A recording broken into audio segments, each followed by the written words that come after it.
जब देवता मौन थे और मनुष्यों का भाग्य अंधकार में लिखा जा रहा था, मगध की धरती पर एक ऐसी कथा जन्म ले रही थी जिसने राजाओं का सिंहासन हिला दिया, देवियों के वचनों को तोड़ दिया और एक ऐसे बालक का जन्म हुआ जिसका नाम आने वाले युगों में भय और विश्वास दोनों का प्रतीक बना। इसकी शुरुआत हुई मगध देश में। मगध में एक गरीब तेली रहता था। उसकी एक बहुत ही सुंदर कन्या चंद्रप्रभा थी। एक दिन राजा ने तेली को अपने दरबार में बुलाया और उससे कहा, मैंने सुना है कि तुम्हारी एक बहुत ही सुंदर बेटी है जो जादू विद्या में पारंगत है। तुम उसे कल सुबह मेरे दरबार में ले आना। अगली सुबह जब चंद्रप्रभा को राजा के दरबार में पेश किया गया तो उसकी अलौकिक सुंदरता देखकर सभी दरबारी हैरान रह गए। रानी ने जब चंद्रप्रभा को देखा तो उसके हृदय में ईर्ष्या की आग भड़क उठी। रानी बिस्तर पर लेट गई और 2 दिनों तक बिना खाए पिए केवल विलाप करती रही। जब यह बात राजा को पता चली तो राजा के पूछने पर रानी ने कहा, मैं चाहती हूँ कि तेली की बेटी को फिर से दरबार में बुलाया जाए और उससे कहा जाए कि पशुओं के खाने के लिए रखी गई भूसी को सोने में बदल दे। यदि वह सच में जादू विद्या में पारंगत होगी तो यह कार्य कर देगी और यदि वह ऐसा न कर सकी तो उसे झूठ बोलने के दंड में फांसी दे दी जाए। यह सुनकर राजा बहुत हैरान हुआ, लेकिन रानी के आगे उसकी एक न चली। अगली सुबह चंद्रप्रभा को महल में बुलाया गया।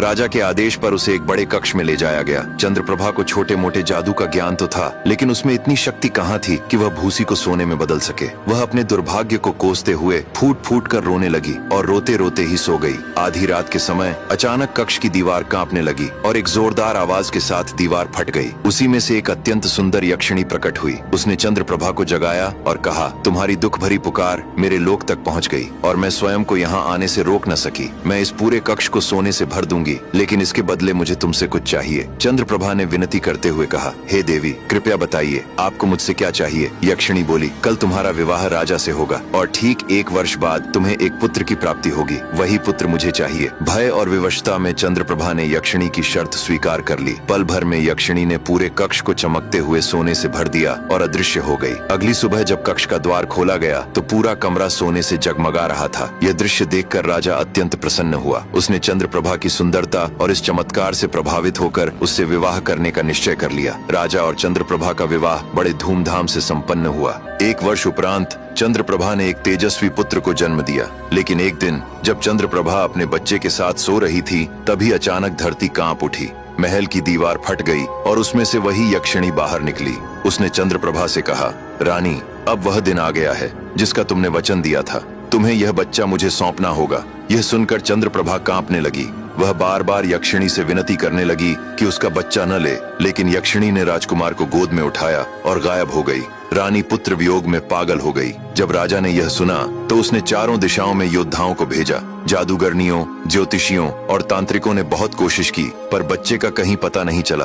धीरे धीरे दिन गुजरने लगे। उधर वह बच्चा यक्षिणी के देश में पलने लगा। वह उसे माँ की तरह पालती थी। इधर रानी चंद्रप्रभा दिन रात अपने पुत्र के लिए रोती रहती और राजा भी व्याकुल रहता। जब हर तरफ से असफलता मिली तो राजा ने स्वयं निर्णय लिया कि वह अपने पुत्र को ढूंढने निकलेगा। वह एक मजबूत घोड़े पर सवार हुआ और यात्रा पर निकल पड़ा। जब शाम हुई तो वह एक वीरान वन के पास पहुंचा और वहीं रात बिताने की सोची। भूख लगने पर राजा ने पास के पेड़ से बेल तोड़कर खाई। प्यास लगी तो उसने देखा कि पास ही एक कुआं है जो एक बड़े ढक्कन से बंद है। उस पर जादुई अक्षरों में कोई मंत्र लिखा था। राजा ने सोचा कि यह कोई पुराना शिवालय होगा और संभव है किसी राजा ने यह मंत्र लिखवाए हों। पानी पीने के लिए उसने ढक्कन हटा दिया। ढक्कन हटते ही कुएं से काला धुआं उठा, जिसमें से काजल जैसा काला भयानक ब्रह्म राक्षस बाहर निकला। वह गरज कर बोला, मुसाफिर, तुमने मुझे आजाद कर दिया है। मैं इस कुएं में 1000 वर्षों से कैद था। अब संभल जाओ। यह तुम्हारी बदकिस्मती है कि तुमने मुझे मुक्त किया। अब तुम्हारी मृत्यु मेरे ही हाथों होगी।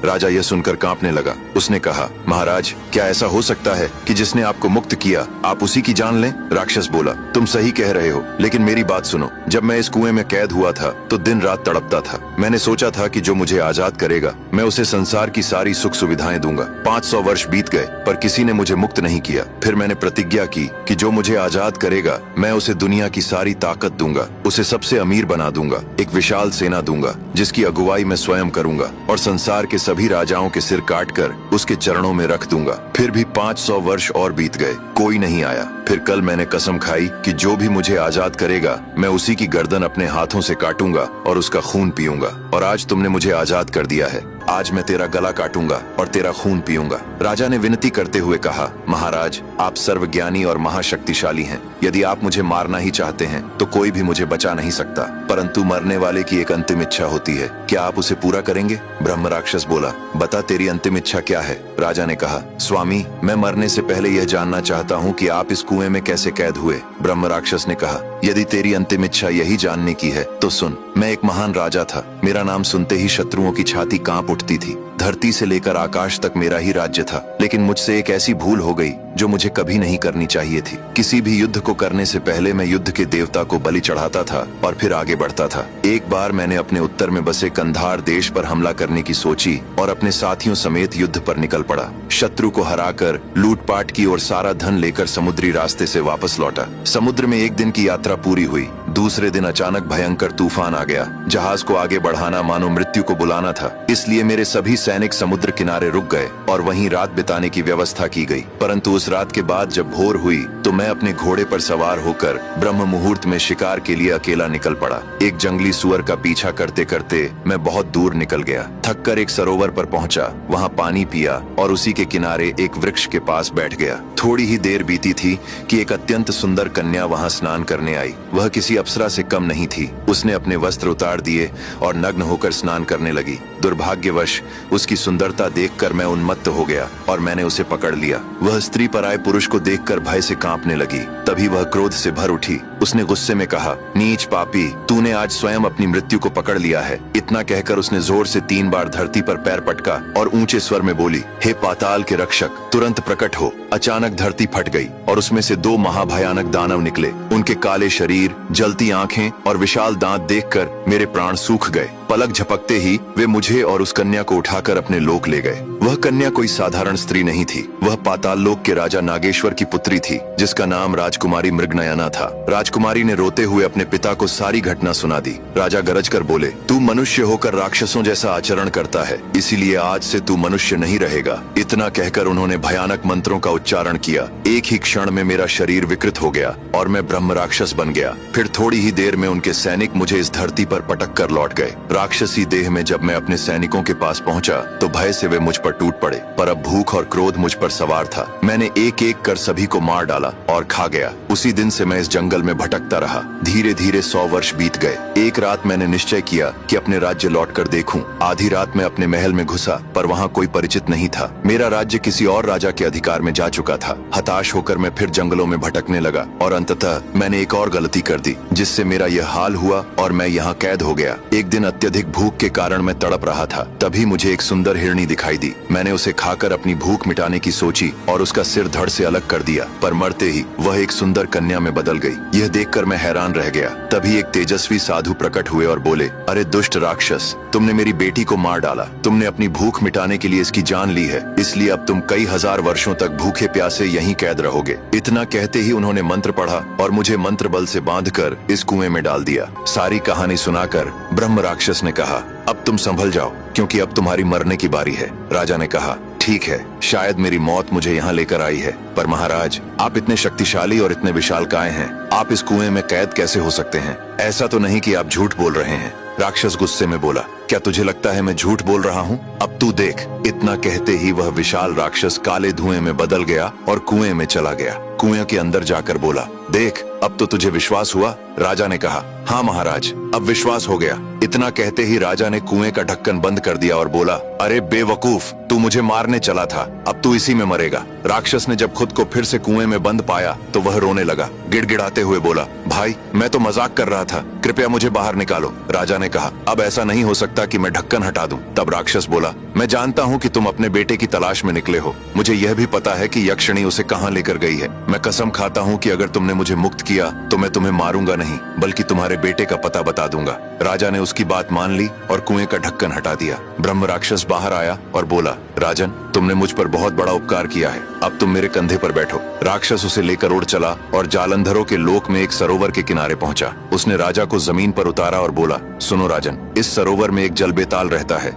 जिसे संसार की सभी चीजों की जानकारी है। वही बताएगा कि तुम्हारा बेटा कहाँ है, लेकिन उसे पकड़ना आसान नहीं है। इसके लिए एक स्त्री चाहिए। राजा ने कहा, इस सुनसान वन में स्त्री कहाँ से लाऊं? राक्षस बोला, तुम फिक्र मत करो, उसका भी उपाय है। मैं एक सुंदर स्त्री का रूप धारण कर लेता हूँ, तुम यहीं सरोवर के किनारे कहीं छिप जाना। जब वह दैत्य एक सुंदर स्त्री को देखेगा तो मोहित होकर पानी से बाहर आएगा और तब हम उसे पकड़ लेंगे और तुम्हारे बच्चे का पता पूछेंगे। राजा तैयार हो गया। ब्रह्म राक्षस ने सुंदर स्त्री का रूप धारण कर सरोवर के किनारे बैठ गया। कुछ ही देर बाद वह जल बेताल बाहर निकला। सुंदर स्त्री को देखकर वह मोहित हो गया। जैसे ही वह पानी से बाहर आया, ब्रह्म राक्षस अपने असली रूप में आ गया और उसे पकड़ लिया। तब राजा ने बेताल से अपने बच्चे का पता पूछा। जल बेताल ने कहा, मैं तुम्हें तुम्हारे बच्चे का पता बता दूंगा, पर उससे पहले तुम्हें मेरे एक सवाल का जवाब देना होगा। मैं तुम्हें एक कहानी सुनाऊंगा। अगर मेरे सवाल का ठीक ठाक उत्तर तुम दे पाए तो मैं तुम्हें तुम्हारे बच्चे का पता बता दूंगा, वरना मैं वापस जल में चला जाऊंगा। राजा ने हामी भरी और जल बेताल ने कहानी सुनाना प्रारंभ किया।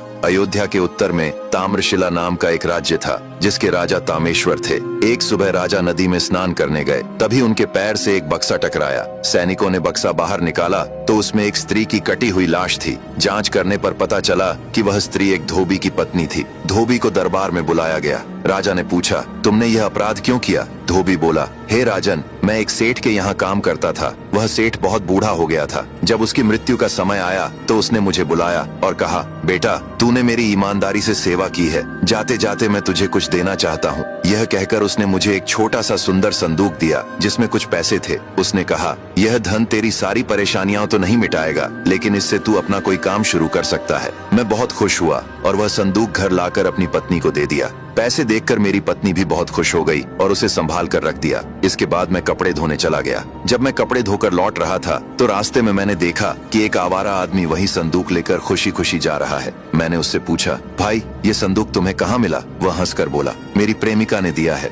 इसमें बहुत पैसे हैं। ये सुनते ही मेरा खून खौल उठा। लज्जा के कारण मैं उससे कुछ न कह सका और तुरंत घर आ गया। घर आकर मैंने अपनी पत्नी से पूछा, मैं जो संदूक लाया था वह कहाँ है? उसने कहा, आप ही तो अभी देकर गए थे, वह पलंग के नीचे रखा है। वह उस समय बीमार थी, इसलिए उठ नहीं सकी। जब मैंने पलंग के नीचे देखा तो वहाँ संदूक नहीं था। तब मैंने गुस्से में कहा, सच सच बता, संदूक कहाँ है? वह गुस्से से बोली, मैंने यहीं रखा था, मुझे नहीं पता वह कहाँ गया। क्रोध में आकर मैं उसे गालियां देने लगा और बोला, तूने पैसे अपने आशिक को दे दिए हैं। और मैंने पास रखी कुल्हाड़ी उठा ली और अपनी पत्नी को मार डाला। फिर उसके शव के टुकड़े करके संदूक में भर दिया और नदी में फेंक दिया। कुछ देर बाद मेरा बेटा रोता हुआ घर आया और बोला, पिताजी, मुझसे बहुत बड़ी गलती हो गई है, माँ को कुछ मत कहना। मैंने पूछा, क्या हुआ? वह रोते हुए बोला, आप जो संदूक माँ को देकर गए थे, मैं उसे लेकर खेलने चला गया था। तभी एक आदमी आया, उसने मुझे मारा और पैसे देखकर संदूक छीन कर ले गया। सारी गलती मेरी है, तो भगवान के लिए माँ को कुछ मत कहना, माँ को कुछ भी पता नहीं है। यह सुनकर धोबी फूट फूट कर रोने लगा। जब यह पूरी कहानी राजा को पता चली तो राजा ने उस आवारा आदमी को खोज निकाला, जिसके कारण धोबी ने अपनी पत्नी की हत्या कर दी थी। राजा के आदेश पर उन दोनों को फांसी दे दी गई। इतनी कहानी सुनाकर जल बेताल ने कहा, उस स्त्री की मृत्यु का असली दोषी कौन था? राजा ने कहा, धोबी, क्योंकि कोई भी मनुष्य जब बिना सोचे समझे कोई कार्य करता है तो दोष उसी का होता है। तब बेताल ने कहा, तुमने बिल्कुल सही उत्तर दिया है राजन। हर मनुष्य को चाहिए कि कोई भी कार्य करने से पहले उसकी पूरी जांच पड़ताल कर ले, क्योंकि क्रोध में किया गया कार्य अंततः केवल विनाश और पश्चाताप का कारण बनता है। अब मैं तुम्हें बताता हूँ कि तुम्हारा बेटा कहाँ है। एक समय यक्षों और दैत्यों के बीच भयानक युद्ध हुआ था। उस युद्ध में दैत्यों ने यक्षों को पराजित कर दिया। उन्होंने यक्षों की रानी का वध कर दिया और यक्षों के नगर पर अधिकार कर लिया। उस महाविनाश के समय एक यक्षिणी दैत्यों के चंगुल से बच निकली और अपने राज्य की मुक्ति के लिए घोर तपस्या करने लगी। उसकी कठोर तपस्या से प्रसन्न होकर कुबेर प्रकट हुए, जो यक्षों के अधिपति और रक्षक हैं। यक्षिणी ने उनके चरणों में गिरकर दैत्यों के विनाश का उपाय पूछा। कुबेर ने कहा, दैत्यों का अंत किसी साधारण यक्ष या योद्धा से संभव नहीं है। यह कार्य उसी बालक द्वारा होगा जो यक्षों की रानी के पुण्य से जन्मा हो। यक्षिणी ने व्याकुल होकर कहा, परंतु प्रभु, यक्षों की रानी तो युद्ध में मारी जा चुकी है। तब कुबेर बोले, रानी का अंत नहीं हुआ है, उनका पुनर्जन्म मनुष्य लोक में एक साधारण तेली के घर में हुआ है। उसी जन्म से एक बालक उत्पन्न होगा। वही बालक आगे चलकर दैत्यों का संहार करेगा।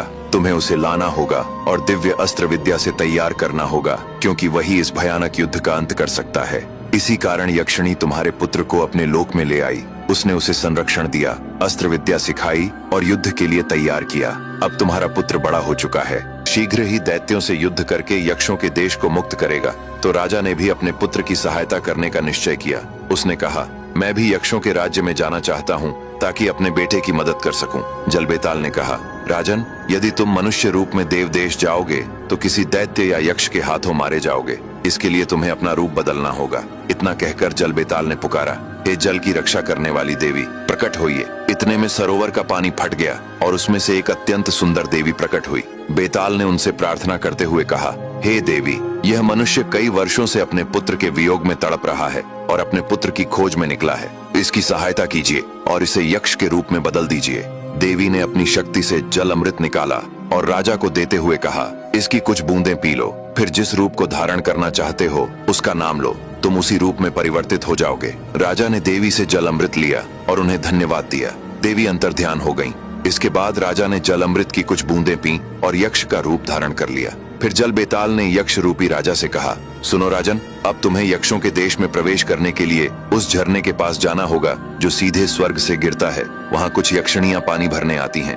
तुम वहीं किसी गुफा में छिपे रहना और जब वे सभी आए तो रूप बदलकर उनके बीच शामिल हो जाना। इस प्रकार तुम उनके साथ उनके देश में पहुंच जाओगे और वह झरना यहाँ से पश्चिम दिशा में स्थित जलगिरी पर्वत की 7वीं चोटी पर है। इतना कहकर बेताल ने कहा, राजन, अब मुझे आज्ञा दीजिए कि मैं चलूं। राजा ने उसकी सहायता के लिए जल बेताल को हृदय से धन्यवाद दिया और जल बेताल फिर वापस सरोवर में चला गया। अब ब्रह्म राक्षस ने राजा से कहा, राजन, आप मेरी पीठ पर बैठिए, मैं आपको जलगिरी पर्वत पर कुछ ही क्षणों में पहुंचा दूंगा। राजा फिर से ब्रह्म राक्षस की पीठ पर सवार हुआ और ब्रह्म राक्षस उसे लेकर आकाश में उड़ चला। यक्ष के रूप में राजा ब्रह्म राक्षस के साथ उस झरने पर पहुंचा जहां यक्षिणियां पानी भरने आती थीं। ब्रह्म राक्षस ने राजा को जमीन पर उतारा और बोला, राजन, अब इसके आगे का रास्ता आपको स्वयं तय करना पड़ेगा। इससे आगे मुझे जाने की अनुमति नहीं है। अब मुझे आज्ञा दीजिए। राजा ने उसे दिल से धन्यवाद देकर विदा किया और स्वयं एक गुफा में छिप गया। जब यक्षिणियां पानी भरने आईं, तब यक्ष रूपी राजा यक्षिणियों का रूप धारण कर उनके साथ मिल गया और उनके साथ साथ उनके लोक में प्रवेश कर गया। वहाँ वह एक यक्ष सरदार के यहाँ काम करने लगा। धीरे धीरे वह समय आ गया जब राजा के बेटे ने दैत्यों से युद्ध करने की योजना बनाई। उसने सभी अच्छे योद्धाओं को एकत्र किया और सबको युद्ध की योजना बताने लगा। उसी भीड़ में राजा भी यक्ष के रूप में उपस्थित था। ये पहली बार था जब राजा अपने बेटे को बड़ा होने के बाद देख रहा था। राजकुमार देवता की तरह लग रहा था। सभी ने उसके निर्णय को स्वीकार किया और यह तय हुआ कि वे रात में दैत्यों पर हमला करेंगे। रात होते ही सभी ने दैत्यों पर आक्रमण कर दिया। कई दिनों तक लगातार युद्ध होता रहा। राजा ने भी अपने बेटे का साथ दिया। राजकुमार बहादुरी से लड़ा और दैत्यों के सरदार का सिर काट दिया। सभी दैत्य मारे गए और कुछ डर कर भाग गए। यक्षों ने राजकुमार का भव्य स्वागत किया। उनका देश स्वतंत्र हुआ और राजकुमार को वहाँ का राजा घोषित किया गया। तभी राजकुमार का पिता सामने आया और उसने अपने बेटे को सारी कहानी बताई कि वास्तव में वह कौन है और उसे कैसे यहाँ लाया गया था। सच जानने के लिए राजकुमार ने उस यक्षिणी से पूछा जिसने उसे पाला था और रानी चंद्रप्रभा से उसे यहाँ लाया था। यक्षिणी ने कहा, बेटा, यह सच है कि तुम इन्हीं के पुत्र हो। अब ध्यान से सुनो। मेरा एक बहुत सुखी राज्य था। मैं अपने माता पिता के साथ रहती थी। हम 2 बहनें थीं। जब हम बड़ी हुईं, तो मेरे पिता ने अपना राज्य मेरी बड़ी बहन को सौंप दिया। वह एक अच्छी रानी बनी और सभी लोग सुख से रहने लगे। पर एक दिन किस्मत हमसे रूठ गई। दैत्यों ने हमला कर दिया। इस खूनी युद्ध में मेरा पूरा परिवार मारा गया, पर मैं किसी तरह बच निकली। फिर मैंने कई वर्षों तक यक्षों के स्वामी कुबेर की तपस्या की। वे प्रसन्न हुए और उन्होंने बताया कि मेरी बहन का जन्म पृथ्वीलोक में एक तेली के घर हुआ है। उसका पुत्र ही इन दैत्यों का संहार करेगा और तुम्हारे राज्य को मुक्त करेगा। इसके बाद मैं पृथ्वीलोक गई। वहाँ मैंने पहली बार अपनी बहन को देखा जिसका पुनर्जन्म हुआ था। वह सुंदरता की मूर्ति थी। धीरे धीरे जब वह बड़ी हुई तो मैंने अपना जाल रचना शुरू किया। मैंने ही तुम्हारी माँ की शादी राजा से करवाई और एक शर्त रखी कि जो तुम्हारा पुत्र जन्म लेगा उसे मुझे सौंपना होगा। और जब तुम्हारा जन्म हुआ तो मैं तुम्हें यहाँ ले आई, क्योंकि यही तुम्हारी किस्मत थी। पर मैंने तुम्हें कभी अपने बेटे से कम प्रेम नहीं दिया। यह जानकर राजकुमार को दुख हुआ, लेकिन उसने भी अपनी किस्मत को स्वीकार कर लिया। राजा कुछ दिनों तक अपने बेटे के साथ यक्षिणियों के राज्य में रहा। फिर उसे अपने देश ले आया, जहाँ उसकी माँ वर्षों से अपने बेटे के इंतजार में रोती रहती थी। अंततः राजकुमार एक बार फिर अपने देश में था, जहाँ अपने माता पिता के साथ खुशी खुशी जीवन व्यतीत करने लगा और इस तरह एक सुखद अंत हुआ। तो दोस्तों, कैसी लगी आपको यह कहानी? ऐसी ही और कहानियां सुनने के लिए हमारे साथ जुड़े।